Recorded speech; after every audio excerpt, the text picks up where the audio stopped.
বৃহস্পতিবার গভীর রাতে সিলেটের শিববাড়িতে জঙ্গি আস্তানা সন্দেহে একটি বাড়ি ঘিরে ফেলে পুলিশ। রাজধানী থেকে যাওয়া কাউন্টার টেরোরিজম টিমের সদস্যরা এই অভিযান চালান। প্রথমে শিববাড়ির আতিয়া মহল নামের ৫তলা ভবন ঘিরে ফেলেন তারা।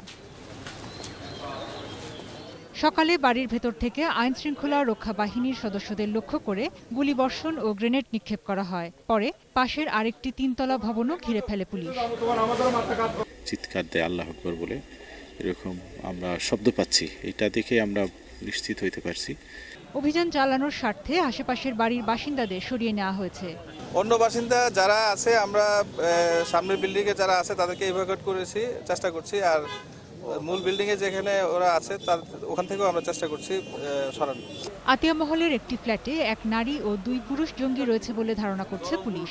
গত জানুয়ারিতে স্বামী স্ত্রী পরিচয়ে ওই ফ্ল্যাটটি ভাড়া নেয় জঙ্গিরা। আমরা চেষ্টা করছি তাদেরকে আত্মসমর্পণের সুযোগ দেওয়ার চেষ্টা করতেছি এবং পরবর্তীতে ধাপে ধাপে আমরা এটা অভিযান চালাবো। এদিকে ঢাকা থেকে সোয়াট টিমের সদস্যরা পৌঁছালে জঙ্গিদের বিরুদ্ধে মূল অভিযান শুরু হবে বলে জানিয়েছে পুলিশ। Desk report, ২১ television.